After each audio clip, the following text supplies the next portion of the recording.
Good evening बच्चा लोग। बाल दिवस की हार्दिक बधाई एवं अनंत शुभकामनाओं के साथ ये है ना क्लास हम लोग स्टार्ट करते हैं। ठीक है, आज हम लोग मॉडल सेट 3 पर बात करेंगे। ठीक है, फर्स्ट टर्म एग्जामिनेशन के लिए मॉडल सेट 3 पर हम लोग बात करेंगे। ठीक ना, तो चलो बुआरे हम लोग सेट 3 स्टार्ट करते हैं। और ये समझ लो कि ये सेट 3 का पार्ट 1 है। कितना क्वेश्चन तक पहुंच पाते हैं देख लेते हैं।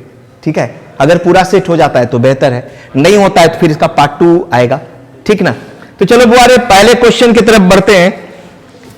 सॉलिड स्टेट से क्वेश्चन है बुआरे।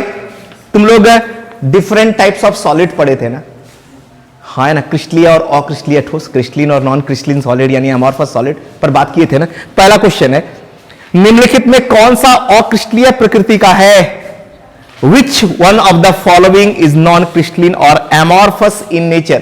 बाबू ये तुम लोग बताओगे कौन सा ऑप्शन करेक्ट है। 4 ऑप्शन है। देखो, पहला ऑप्शन है डायमंड यानी कि हीरा, दूसरा ऑप्शन है ग्रेफाइट, तीसरा कॉमन सॉल्ट यानी कि साधारण नमक, और चौथा है ग्लास यानी कि कांच। बाबू कौन इसमें एमॉर्फस सॉलिड है, मतलब अक्रिस्टलीय ठोस है? ठीक है, बोलो ग्लास। तो बाबू रे चलो स्टार्ट हो गया हमारा पहला क्वेश्चन का जवाब बच्चे की तरफ से ही आ गया। 1 का आंसर कौन सा होगा बुआ रे? डी यानी कि ग्लास। हिंदी में इसको क्या कहते हैं? कांच। तो बाबू रे ये 4 जो ऑप्शन है इसमें से कौन सा अक्रिस्टलीय ठोस है? बोलो ग्लास यानी कि कांच। क्लियर है? अब इसमें कुछ बात करने की है ना, हम लोग बात इसमें क्या चर्चा करें, हम लोग पूरा डिटेल कर चुके हैं चैप्टर में। ठीक है, क्रिस्टलीन सॉलिड क्या है, नॉन क्रिस्टलीन सॉलिड है, क्रिस्टलीन सॉलिड का डिफरेंट साइड टाइप्स पर बात कर लिए थे। एक बार नोट्स देख लोगे तुम लोग, आयनिक सॉलिड, तो covalent solid, metallic solid, molecular solids, सारे प्रॉपर्टीज वगैरह को भी हम लोग स्टडी कर लिए थे। ठीक है ना, हाँ या ना? क्लियर है बात? तो चलो आगे।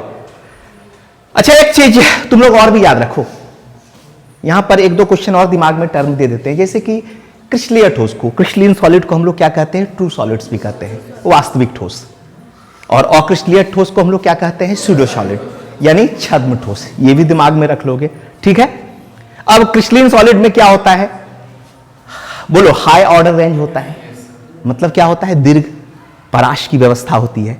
और अक्रिस्टलीय ठोस यानी नॉन क्रिस्टलीन सॉलिड में क्या होता है बाबूरे? लो ऑर्डर रेंज होता है। ये भी दिमाग में रख लोगे। क्रिस्टलीय ठोस में क्या होता है? अवयवी कण यानी कि कंस्टिट्यूएंट पार्टिकल्स क्या होता है? रेगुलर वे में अरेंज होता है, मतलब नियमित क्रम में व्यवस्थित होता है। और अक्रिस्टलीय ठोस में क्या होता है? नियमित क्रम में व्यवस्थित नहीं होता है, मतलब रेगुलर वे में अरेंज नहीं होता है। कोई दिक्कत? दिमाग में आ गया ना? तो ये सब छोटा छोटा बात को अगर हम दिमाग में रखते हैं तो देखो, अब हम लोग केवल सोचते हैं कि एक क्वेश्चन है भाई कि कौन सा अक्रिस्टलीय ठोस से पहचान लिए, काम हो गया। काम नहीं हुआ बुआ रे। हम लोगों का काम क्या है कि नोट्स को एक बार रिवाइज कर लेंगे। ठीक है, crystalline solid, amorphous solid, crystalline solid के डिफरेंट टाइप्स के, इसके प्रॉपर्टीज को देख लिए, उसमें जो भी पॉइंट्स हुए हाइलाइटर से अपना हाईलाइट कर लिए और चीजों को अपने दिमाग में रख लिए। ठीक है, तो चलो बुआ रे, दिमाग में आ रहा है ना? लग रहा है टाइम कंज्यूम हो रहा है क्या? है ना? अगर थोड़ा सा हम इधर मतलब क्वेश्चन से हट करके बात करते हैं तो कोई दिक्कत? कोई दिक्कत नहीं ना? क्योंकि देखो अब लोग करते क्या है, सेट हम पहले ही बताए कि चलो 1 2 3 4 5 का जो ऑप्शन लिख दिए, चलो काम हो गया। तो क्या फायदा वैसा करने से? हम लोग ऐसा कर रहे हैं कि रिवीजन हो जाए। और जो बच्चे YouTube पर देख रहे हो बुआरे, हम सिर्फ ये कहेंगे कि हम जो पढ़ा रहे हैं बुआरे उसको ध्यान से देखो, उसके बाद अपना नोट्स निकाल करके उसको देखो। अगर आपके पास नोट्स नहीं है तो आप हमको कॉल कर सकते हो। ठीक है, या आप मेरे व्हाट्सएप नंबर पर आप संपर्क कर सकते हो। ये मेरा है ना व्हाट्सएप नंबर है, इस नंबर पर आप संपर्क करो। ठीक है, हम नोट्स अवेलेबल कर देंगे। ठीक है, अरे हम लोग क्वेश्चन नंबर 2 पर बात करते हैं। चलो थोड़ा सा ध्यान से देख लो, ये भी सॉलिड स्टेट से क्वेश्चन है और ये इकाई सेल के डेंसिटी पर क्वेश्चन है। ठीक है ना? तो चलो एक बार क्वेश्चन को पढ़ लिया जाए। कह रहा है an element with atomic mass 100 has a BCC structure and edge length, ठीक है, 400 pm, the density of element is. Hindi में देख लो आप, एक तत्व जिसका परमाणु द्रव्यमान 100 यूनिट है, बीसीसी संरचना रखता है, इसके एकक कोष्टिका के किनारे की लंबाई 400 pm है, इसका घनत्व क्या होगा? देखो अब अगर हम बात करें बीसीसी यूनिट सेल के लिए तो इसके लिए नंबर ऑफ एटम्स Z का वैल्यू क्या होगा? 8 कॉर्नर कंट्रीब्यूशन 1/8 और एक बॉडी के सेंटर पर, तो क्या हो गया 2। m का वैल्यू दिया हुआ है 100, ठीक है, ग्राम पर मोल। एवोगाड्रो नंबर क्या होता है 6.023 इंटू 10⁻23, ये Na हो गया। एज लेंथ क्या दिया हुआ है क्यूब का 400 pm, अगर इसको हम cm में कन्वर्ट कर देंगे तो कितना हो जाएगा 4 इंटू 10⁻⁻8। डेंसिटी को हम लोग इस फॉर्मूला से निकालते हैं, पहले भी सेट में हम लोग डिस्कस कर चुके हैं। अब केवल z का वैल्यू 2, m का वैल्यू रख दो, एवोगाड्रोज नंबर रख दो, ठीक है, a का वैल्यू रख दिए, और अगर इसको तुम कैलकुलेट करते हो तो कितना आता है बुआरे 5.188। तुम लोग भी कैलकुलेट करके देख लो। तो कौन सा ऑप्शन करेक्ट होगा बाबूरे? 2 का आंसर बोलो, कोई दिक्कत? चलो बुआरे आगे बढ़ते हैं। चलो हम लोग तीसरे नंबर क्वेश्चन पर जाते हैं। बहुत सिंपल सा क्वेश्चन है बाबूरे। कह रहा है क्वेश्चन की coordination number of Cl minus ion in NaCl structure is, यानी NaCl की संरचना में Cl माइनस आयन की समन्वय संख्या, कोऑर्डिनेशन नंबर या उपसह संयोजक संख्या भी कह सकते हो। हाँ है ना, तुम लोग को हम पहले ही पढ़ा चुके थे, याद करो कोऑर्डिनेशन नंबर सॉलिड स्टेट में कैसे पढ़ाए थे। देखो ये टर्म 2 जगह यूज होता है, कोऑर्डिनेशन केमिस्ट्री में, ठीक है, हाँ या ना, कोऑर्डिनेशन केमिस्ट्री में, और दूसरा तुम लोग सॉलिड स्टेट में भी यूज करते हो कि एक स्फीयर को कितना स्फीयर टच कर रहा होता है, वो उसका क्या होता है, बोलो, कोऑर्डिनेशन। तो देखो बाबूरे कि पूछ रहा है इस क्वेश्चन में कि NaCl की संरचना में Cl माइनस आयन की समन्वय संख्या, कोऑर्डिनेशन नंबर क्या है। एक बार बता दें बाबूरे, वैसे NaCl का स्ट्रक्चर अगर डिटेल से पढ़ोगे तो तुम देखोगे कि एक Na प्लस आयन जो है 6 Cl माइनस आयन से सराउंडेड रहता है। एक Na प्लस आयन कितना Cl माइनस आयन से सराउंडेड रहता है? 6 Na प्लस से, और एक Na प्लस आयन भी 6 Cl माइनस आयन से सराउंडेड रहता है।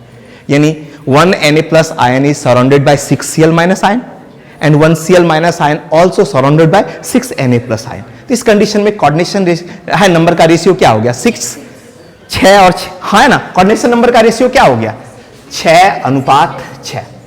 कोई दिक्कत? हाँ या ना?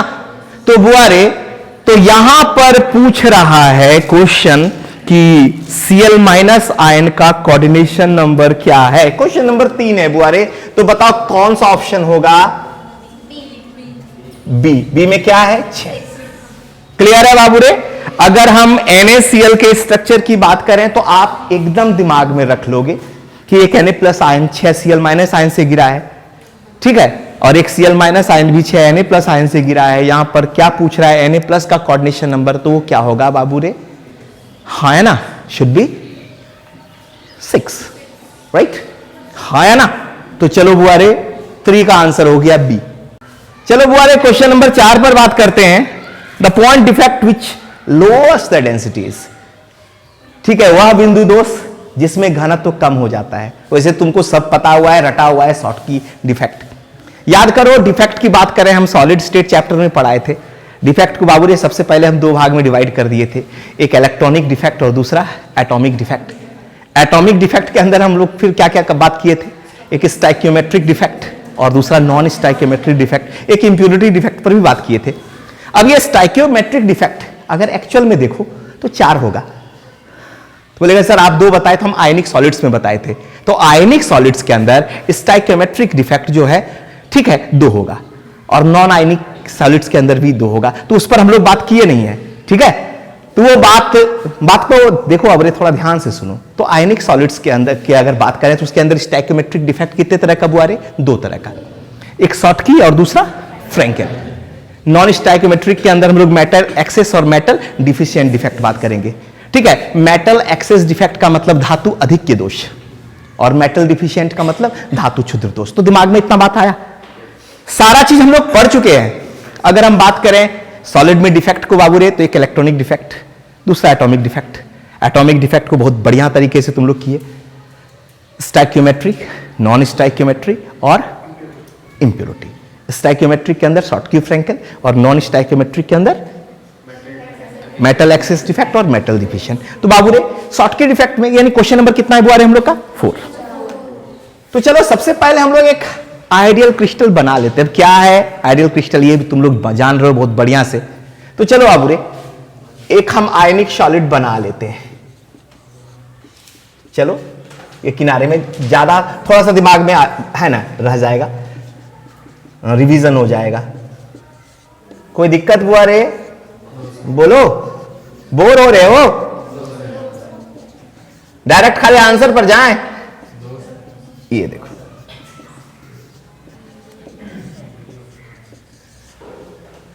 ठीक है। इसके जगह NaCl का क्रिस्टल लेकर के भी दिखा सकते थे, Na+ और Cl- आयन, तो हम A+ और B- लिए, ठीक है। याद करो जब हम पढ़ा रहे थे, ये शॉर्टकी तुम्हारा कहां बाबू रे, जर्मन साइंटिस्ट थे, हाँ है ना।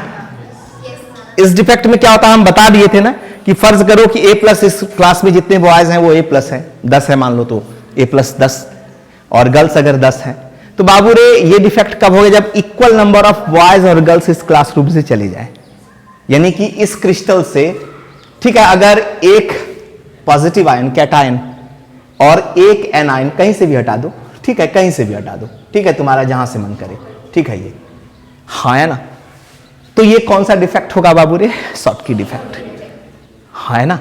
तो बाबू रे this defect arises due to missing of equal number of cations and anions from their sites. बात को समझो, अगर किसी क्रिस्टल से, आयनिक क्रिस्टल से इक्वल नंबर ऑफ धन आयन और ऋण आयन, यानी समान संख्या में जब धन आयन और ऋण आयन क्रिस्टल से हटेगा, तो कौन सा डिफेक्ट होगा बाबू रे।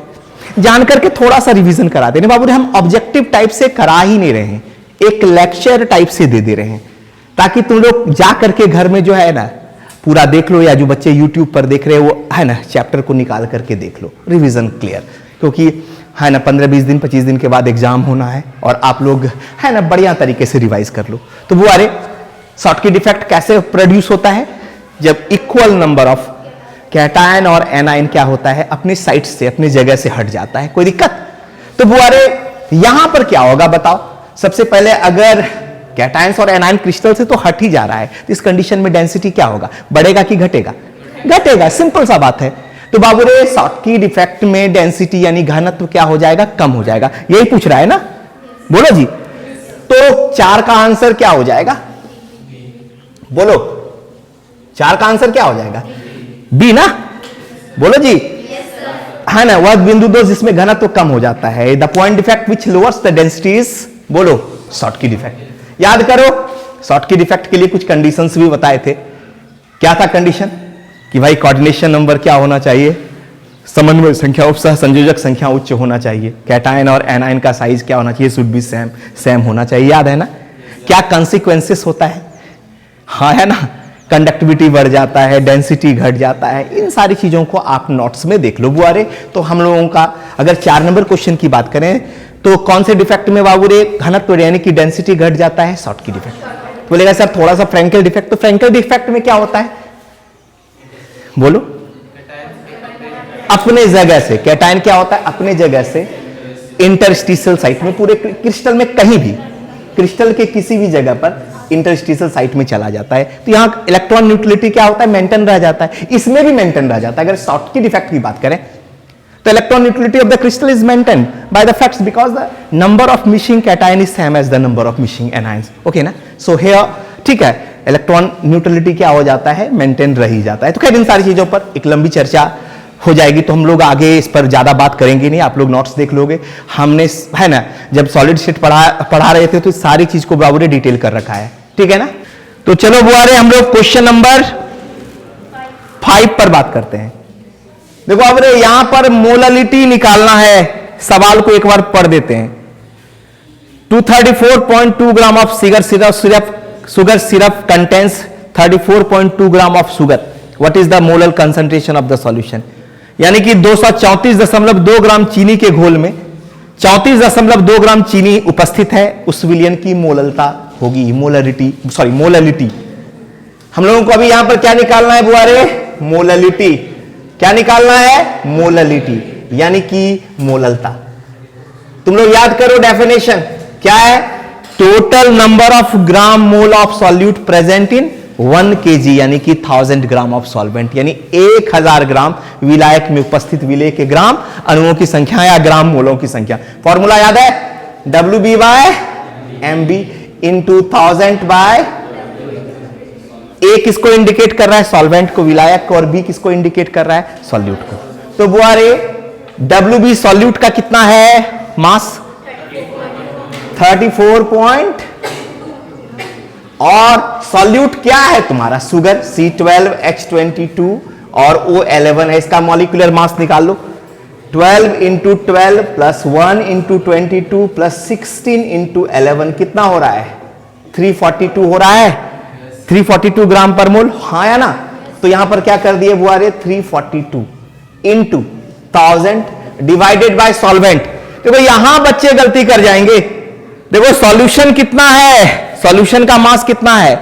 234.2 ग्राम चीनी का घोल है, 234.2 ग्राम, 234.2 ग्राम ये है ना। अब इसमें कितना चीनी है बुआरे, कितना शुगर है बोलो? 34.2। तो बुआरे कितना हो जाएगा बताओ? सॉल्वेंट का कितना हो गया मास, शुगर घटा दिए इसमें। अब यहां पर 342 इंटू 1000 बाई क्या हो जाएगा? 200 होगा, बोलो बुआरे। तो यहां पर 34.2 342 इंटू क्या हो जाएगा? 5, हाँ या ना? ये क्या हो जाएगा? 10 होगा।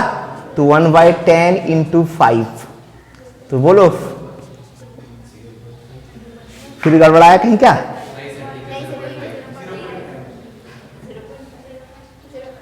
कितना आ रहा है? 0.5। कितना आ रहा है? 1/2 आया, मतलब कितना आएगा? 0.5, हाँ या ना? तो मोलरिटी कितना निकला बुआ रे? 0.5। बात समझ में आया? तो कौन सा ऑप्शन करेक्ट होगा 5 का? बोलो 5 का बी। थोड़ा ध्यान दोगे, मोलरिटी क्या होता है?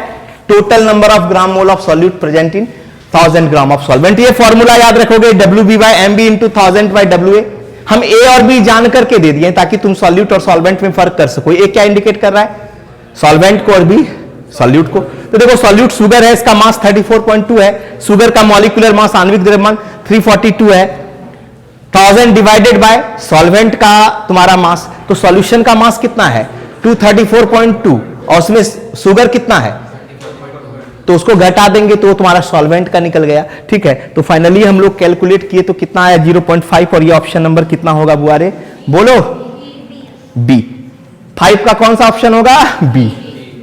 तो चलो अब क्वेश्चन नंबर 6। फैराडे का विद्युत विच्छेदन नियम संबंधित है। विद्युत विच्छेदन बोलो, विद्युत अपघटन बोलो, यानी Faraday's law of electrolysis is related to. तो बाबू रे इलेक्ट्रोलाइसिस के लिए, विद्युत अपघटन के लिए फैराडे ने कितने नियम दिए? 2। पहला नियम क्या था याद है? क्वेश्चन नंबर कितना है? 6। पहला नियम क्या याद है? याद है? बोलो W directly proportional to Q, हाँ या ना? W directly proportional to Q, याद है? ये W क्या है? Mass of substance deposited at the electrode, और ये Q क्या है? क्वांटिटी ऑफ चार्ज, हाँ है ना? तो बाबू रे इलेक्ट्रोड पर जो सब्सटेंस डिपोजिट होता है वो डिपेंड किस पर करेगा? क्वांटिटी ऑफ चार्ज पर, हाँ ना? इलेक्ट्रोड पर जमा होने वाली है ना पदार्थ की जो मात्रा होगी वो क्या होगी? प्रवाहित आवेश के समानुपाती होगी। मतलब अगर ज्यादा आवेश पास करेंगे तो ज्यादा पदार्थ जमा होगा, कम पास करेंगे, ये ऑलरेडी हम लोग डिस्कस कर चुके हैं, हाँ या ना? तो पहला लॉ में देखो प्रोपोर्शनलिटी फैक्टर हटाए, जेड डाले, जेड तुम्हारा विद्युत रासायनिक तुल्यांक है, हाँ या ना? इलेक्ट्रोकेमिकल इक्विवेलेंट है, Q इक्वल टू CT होता है तो W इक्वल टू ZCT कर देते हैं। अगर C हम लोग 1 एम्पियर लेते हैं, टाइम 1 सेकेंड लेते हैं, तो W इक्वल टू Z हो जाता था। तो यहां पर हम लोग इलेक्ट्रोकेमिकल इक्विवेलेंट को डिफाइन करते थे कि इलेक्ट्रोकेमिकल इक्विवेलेंट क्या है? बोलो इलेक्ट्रोकेमिकल इक्विवेलेंट क्या है? Is the amount of, electrochemical equivalent क्या है? Is the amount of substance deposited at the electrode by passing 1 ampere of current through the electrolytes for 1 second. यानी कि 1 एम्पियर की धारा अगर 1 सेकेंड तक पास करेंगे तो इलेक्ट्रोड पर जो सब्सटेंस जमा होगा वो क्या है? इलेक्ट्रोकेमिकल इक्विवेलेंट, विद्युत रासायनिक तुल्यांक। तो खैर हमको अभी इतना जाना नहीं है। पहला लॉ ये है तुम्हारा फर्स्ट लॉ, हाँ या ना? ये तुम्हारा क्या है? First law. तो यहां पर क्या है? पदार्थ की मात्रा, मास ऑफ जो सब्सटेंस डिपोजिट हो रहा है इलेक्ट्रोड पर क्या होता है? चार्ज के प्रोपोर्शनलिटी होता है। सेकेंड लॉ क्या कहता है कि अगर दो विद्युत अपघट्ट में जो इलेक्ट्रोड अगर सीरीज में कनेक्ट है और सेम क्वांटिटी ऑफ करंट इससे पास करते हैं तो जो अमाउंट डिपोजिट होता है इलेक्ट्रोड पर directly proportional to their equivalent mass. यानी दूसरा लॉ क्या है? W डायरेक्टली प्रोपोर्शनल टू क्या हो जाता है? E। तो यहां पर फाइनली हम लोग क्या निकाले थे? W1/W2 equal to E1/E2। हमको यहां जाना नहीं है, यानी यहां पर W mass of the substance क्या हो जाता है? डायरेक्टली प्रोपोर्शनल टू क्या हो जाता है, इक्विवेलेंट मास या इक्विवेलेंट वेट भी कह सकते हो। तो बाबू रे, तो पहले ये बताओ कि अब कौन सा ऑप्शन इसमें करेक्ट है। एटॉमिक नंबर ऑफ कैटायन से रिलेटेड है फैराडेज लॉ, देख रहे हैं अभी दोनों लॉ देख लिए। ये first law W proportional to Q और ये second law W proportional to E। दूसरा, स्पीड ऑफ कैटायन से है रिलेटेड, नहीं है। स्पीड ऑफ एनायन से रिलेटेड है, नहीं है। Equivalent weight of the metal मतलब धातु के तुल्यांक की भार से संबंधित है। देखो सेकेंड लॉ, ये कौन सा लॉ है, सेकेंड लॉ। तो बाबू रे, इसमें कौन सा ऑप्शन करेक्ट होगा 6 का, बोलो 6 का कौन सा ऑप्शन करेक्ट होगा, डी, हाँ या ना, इक्विवेलेंट वेट ऑफ मेटल।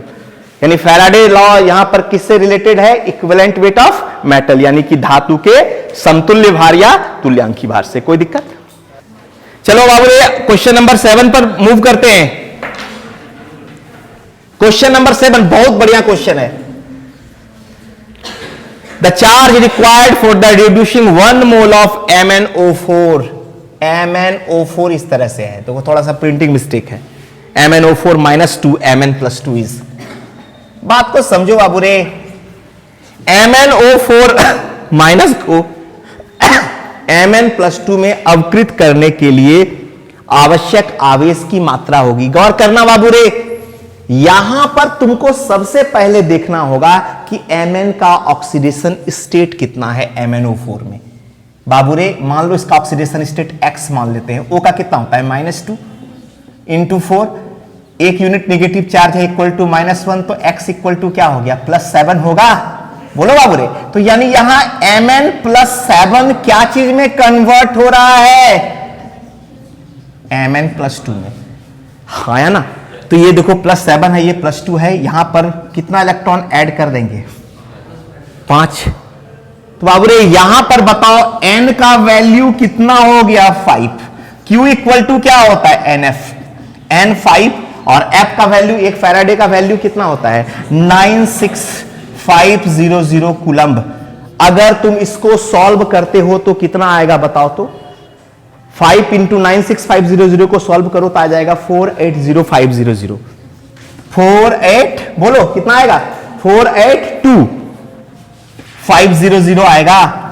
ये तो ऑप्शन में नहीं है, तो इसको और थोड़ा सा सिंपल करो तो क्या हो जाएगा, 4.825 × 10⁵ देखो ये कोई ऑप्शन में है, बोलो बोलो जी, ये कौन सा ऑप्शन में है, बोलो कौन सा ऑप्शन में है, 7 का, बोलो डी, 7 का ऑप्शन नंबर डी देख लेते हैं। बहुत बढ़िया क्वेश्चन है, 4.825 × हाँ 7 का आंसर क्या हो जाएगा, डी। फिर से गौर करना, MnO4 माइनस को Mn+2 में, ठीक है, चेंज कर रहे हो, ठीक है, तो इसके लिए तुमको कितना चार्ज चाहिए, ये क्वेश्चन है हमारा। तो बाबू रे, MnO4 में Mn का ऑक्सीडेशन नंबर कितना है, +7। कैसे निकाले, Mn का हम x मान लिए, O के लिए -2 होता है, -2 × 4, एक यूनिट नेगेटिव चार्ज है इक्वल टू -1 हो जाएगा, तो x कितना हो गया, +7। तो 7 Mn+7 +2 में चेंज हो रहा है, Mn+2 में, तो यहां पर 5 इलेक्ट्रॉन ऐड किए तो N का वैल्यू 5 हो गया, Q इक्वल टू NF हो गया मेरा 5 × 96500। अगर इसको सॉल्व करते हो तो 4.825 × 10⁵ कूलम्ब आता है। तो कौन सा ऑप्शन होगा बाबू रे, 7 का डी। देखो क्वेश्चन नंबर 8 कुछ भी नहीं है बुआरे, पूछ रहा है कि कहां है क्वेश्चन, मोलर चालकता की, ठीक है, इकाई, यानी ठीक है, ऐसा यूनिट पूछ रहा है, किसका पूछ रहा है बुआरे, बोलो मोलर कंडक्टिविटी का। तो ये सभी बच्चे जानते हो, बताओ कौन सा ऑप्शन करेक्ट होगा, बोलो मोलर चालकता की इकाई क्या होगी, बोलो यूनिट ऑफ मोलर कंडक्टिविटी या मोलर कंडक्टेंस क्या होगा बाबू रे, ए नंबर ऑप्शन, एस, बोलो cm², बोलो जी पर मोल। ये एस क्या है साइमन, हाँ है ना, याद आया कुछ कि नहीं आया, बोलो जी। तो कौन सा ऑप्शन हो गया 8 का, ए। 9 नंबर क्वेश्चन, थोड़ा ध्यान देना बुआ रे, बहुत बढ़िया क्वेश्चन है, ठीक है। ये क्वेश्चन तुम लोग का जो है ना टेस्ट में भी पूछा गया था, तुम लोग याद करो, एक बच्ची हमसे ये क्वेश्चन पूछी भी थी, कौन है ना ये क्वेश्चन, ठीक है ना, निम्नलिखित में से कौन सी सांद्रता ताप पर निर्भर नहीं करती, which concentration unit is independent of temperature. तुम खड़ी हो जाओ, तुम ये क्वेश्चन पूछी थी, देखो हमारा मेमोरी कितना दिन पहले, 2 महीने पहले पूछी थी, तुम बाहर में हम थे, तुम पूछी थी ये क्वेश्चन, हाँ है ना बाबू रे। अभी गौर करना बात को, यहां पर कह रहा है 4 टर्म दिया है, बैठ जाओ बुआ रे, 4 कंसंट्रेशन टर्म दिया, एक मोलरता यानी कि मोलरिटी, दूसरा मोललता मोलरिटी, तीसरा नॉर्मलता यानी नॉर्मलिटी, और फॉर्मलिटी यानी फॉर्मलता। ताप पर निर्भर नहीं करता है। पहले एक बात बताओ, 9 नंबर क्वेश्चन के लिए थोड़ा सा हम तुमको कॉन्सेप्ट देते हैं, ठीक है। वॉल्यूम और टेम्परेचर के बीच कैसा रिलेशन है, ये ऑलरेडी हम लोग 11th क्लास में पढ़े थे नहीं, चार्ल्स लॉ में, हाँ है ना। अगर प्रेशर कांस्टेंट कर दे, प्रेशर को अगर हम कांस्टेंट कर देते हैं तो वॉल्यूम प्रोपोर्शनल टू क्या हो जाता है, यानी कहने का मतलब है ये जो टेम्परेचर है, ठीक है, वॉल्यूम पर इफेक्ट डालेगा, हाँ या ना। अभी क्वेश्चन कर रहा है, यानी जिस कंसंट्रेशन टर्म में वॉल्यूम का यूज हो रहा है उस पर टेम्परेचर का असर पड़ेगा, टेम्परेचर का इफेक्ट होगा। बात तो समझो, जिस भी कंसंट्रेशन, ठीक है, टर्म पर में वॉल्यूम होगा, यहां पर जो तुम देख रहे हो, ठीक है, 4 कंसंट्रेशन है ना, 4 कंसंट्रेशन यूनिट है तुम्हारे पास, जिसमें भी वॉल्यूम टर्म यूज हो रहा होगा उस पर टेम्परेचर इफेक्ट करेगा। तो बाबू रे, मोलरिटी क्या होता है, मोलरता क्या होता है, total number of gram mole of, बोलो, solute present in 1 litre of solution, हाँ है ना। 1 लीटर विलियन में उपस्थित विलेय के ग्राम अणुओं की संख्या, तो वॉल्यूम आया ना, यूज हुआ ना। अब मोललता की बात करो, total number of gram mole of solute present in 1 kg of solvent, तो वॉल्यूम टर्म यूज हुआ नहीं हुआ। तो इसका जवाब कौन सा होगा बाबू रे, 9 का, बोलो बी। 9 का आंसर क्या होगा, बोलो बी, यानी कि मोललता, यानी कि मोललिटी। ध्यान से समझो, इसमें वॉल्यूम टर्म यूज नहीं हो रहा है, हम क्या बोल रहे हैं कि 1 kg विलायक में उपस्थित विलेय के ग्राम अणुओं की संख्या। तो बाबू रे, यहां पर वॉल्यूम टर्म नहीं है, वॉल्यूम टर्म नहीं है तो टेम्परेचर का इफेक्ट नहीं होगा। नॉर्मलिटी में भी देख लो, क्या बताए थे, total number of gram equivalent of solute present in 1 kg है ना, 1 लीटर ऑफ सॉल्यूशन, 1 लीटर विलियन में उपस्थित विलेय के ग्राम तुल्यांकों की संख्या, तो वहां पर भी वॉल्यूम यूज हो रहा है कि नहीं। तो बाबू रे, जो 3 तो तुम्हारा ऑप्शन है, तीनों में वॉल्यूम का यूज हो रहा है तो उस पर असर करेगा, इफेक्ट करेगा टेम्परेचर। मोलरिटी पर, मोललता पर वॉल्यूम, मोललता में वॉल्यूम टर्म यूज हो रहा है, नहीं हो रहा है तो उस पर टेम्परेचर का इफेक्ट नहीं होगा। तो कौन सा ऑप्शन होगा 9 का बुआ रे, बी। कोई दिक्कत।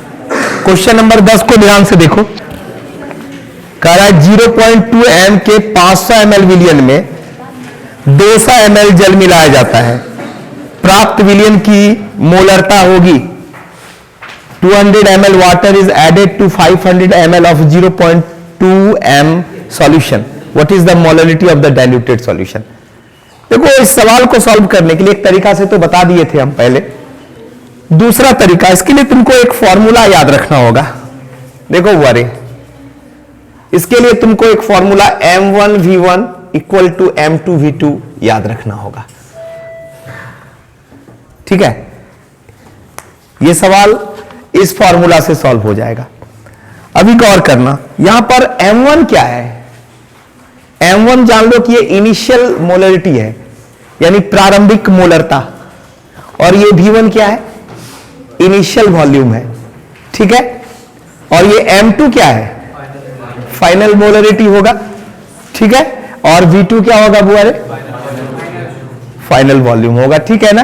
तो अब सवाल को देखो, 0.2 m के 500 ml विलियन में, देखो गौर करना, m1 की जगह क्या हो जाएगा 0.2, और v1 कितना है बाबू रे, 500 ml है। इसके बाद 200 ml फिर इसमें जल मिला दिया जाता है, प्राप्त विलियन की मोललता, यानी m2 तुमको निकालना है, और ये v2 कितना हो जाएगा 500 अब प्लस 200 मिला दिए हैं, 200 ऐड कर दिए हैं, तो बुआरे क्या हो जाएगा बताओ, 0.2 into 500 equal to m2 into क्या हो जाएगा 700, इसलिए m2 इक्वल टू क्या हो जाएगा बाबू रे, 0.2 इंटू 5 100 डिवाइडेड बाय 700। देखो तो कैलकुलेट करके कितना आ रहा है, देखो कैलकुलेट करके कितना आ रहा है, मेरे ख्याल से 0.1428 आ रहा है। देखो तो 0.1428 आएगा। बोलो ये कौन सा ऑप्शन में है बुआरे? बी, डी में।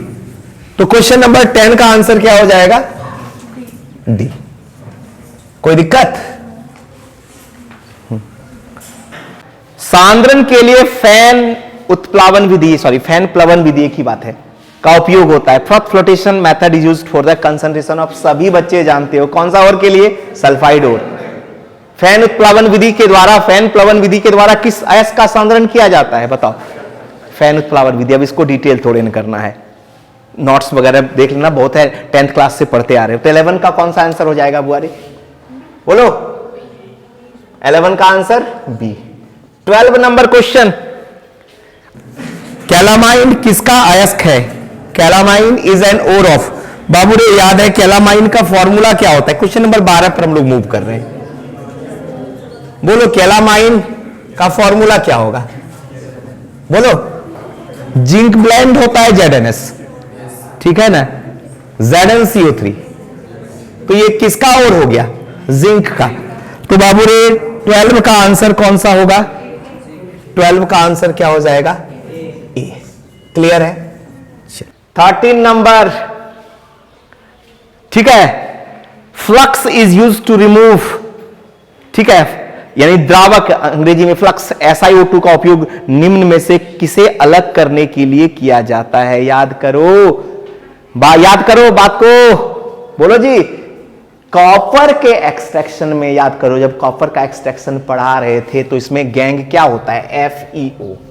इसको हटाने के लिए हम लोग इसका इस्तेमाल, ये गैंग होगा, और यहां पर इसका इस्तेमाल किस रूप में करते हैं? और ये तुम्हारा फेरस सिलिकेट स्लैग के रूप में बाहर निकल जाता है। तो बाबू रे जो क्वेश्चन है, ठीक है, flux SiO2 is used to remove, बताओ कौन सा गैंग को हटाएगा? फ्लक्स SiO2, FeO को। कौन सा ऑप्शन होगा 13 का? ए। 13 का आंसर क्या हो जाएगा बुआ रे? ए। अब 14 नंबर बहुत सिंपल सा है, एल्यूमिनियम का एक्सट्रैक्शन बताए थे, बोलो बोलो जी। तो हेराल्ट और हॉल विधि बताए थे, हॉल हेराल्ट विधि, हाँ ना, तो वही क्वेश्चन है। हॉल हेराल्ट विधि का उपयोग होता है, Hall Heroult process is used for, बोलो क्या चीज में? बताओ। एल्यूमिनियम के निष्कर्षण में, एल्यूमिनियम के एक्सट्रैक्शन में। तो कौन सा ऑप्शन होगा 14 का? 14 का आंसर क्या हो जाएगा बुआ रे? सी। पढ़ाए थे पूरा डिटेल में, याद करो, इलेक्ट्रोलाइटिक मेथड, हाँ या ना, बोलो जी।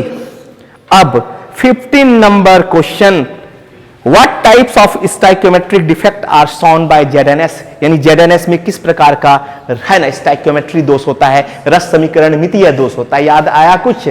क्वेश्चन नंबर कितना नंबर क्वेश्चन है? 15।